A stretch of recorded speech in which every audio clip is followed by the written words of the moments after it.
अगर आपको किसी मान्यता पर दृढ़ विश्वास है तो वह अवश्य विश्वास ही बना रहेगा, चाहे वो किसी भी तरह से हो, लेकिन आपका विश्वास कभी नहीं टूटेगा। एक छोटे से गांव के गांववासियों का मानना था, अगर आप दूसरों को नुकसान पहुंचाते हैं तो नुकसान अपना ही होगा।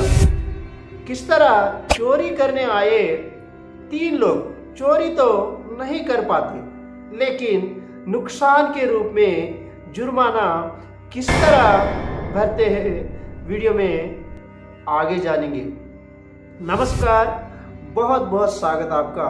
अगर आप नए व्यूअर हैं तो चैनल को सब्सक्राइब कीजिए, वीडियो को लाइक कीजिए, शुरू से लेकर अंत तक वीडियो अवश्य देखिए।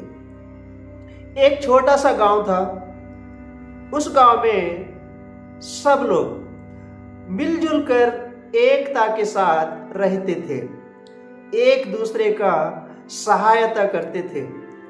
उनका मानना था कि अगर आप दूसरों को नुकसान पहुंचाते हैं तो नुकसान अपना ही होगा, ये उनका विश्वास था।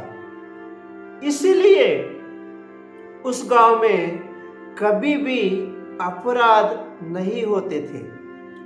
एक दिन उस गांव में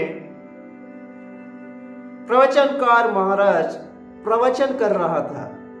अगर आप दूसरों के धन चुराते हैं तो वह उसे हासिल तो नहीं होगा, लेकिन उलट चुराने वाले का ही नुकसान होगा। इसी विश्वास के साथ इस गांव में कभी चोरियां होती ही नहीं। प्रवचन सुनने आए दूसरे गांव के अजय, विजय और रवि को अच्छा नहीं लगा। उस गांव की तारीफ उन्हें पसंद नहीं आई।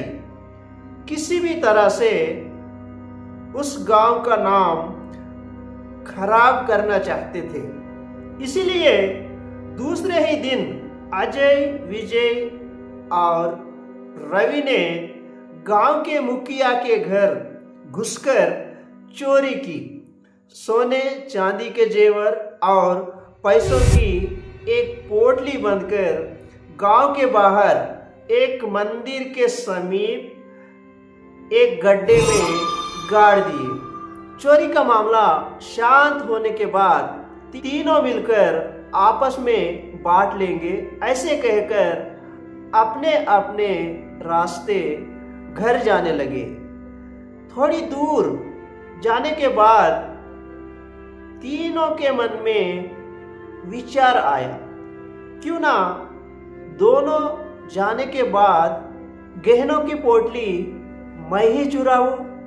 ऐसे सोचकर अकेले ही चुराने के लिए अजय बिना पानी वाले कुएं में छुपा, विजय आम के बगीचे में छुपा और रवि पेड़ के झाड़ियों में छुप गया।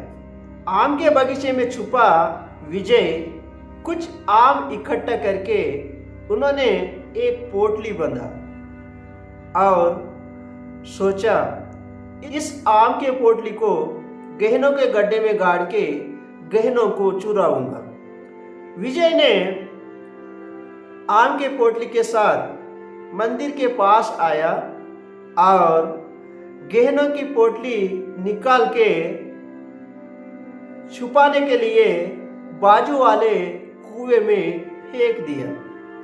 लेकिन वह गहनों की पोटली पहले से ही कुएं में छुपा हुआ अजय के सर पर जोर से लगने के कारण अजय बेहोश हो गया। फिर विजय ने मंदिर के पास आके आम की पोटली गड्ढे में छुपा रहा था।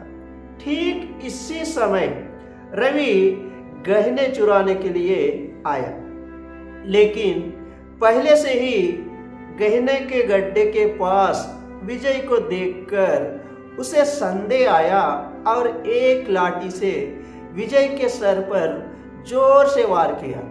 विजय बेहोश हो गया। रवि आम की पोटली लेकर अपने घर जा रहा था। जाते समय आम के बगीचे से गुजर रहा था। बगीचे के माली ने रवि को रोका और पूछा, पोटली में क्या है?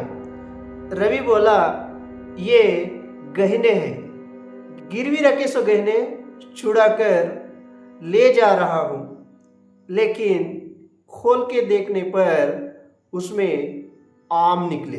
बगीचा के माली ने आम चोर समझकर गांव में पंचायत बिठाई और अजय, विजय और रवि को बुला के पूछताछ के दौरान सारा हकीकत पता चला और तीनों को 1,000 रुपए का जुर्माना भरना पड़ा।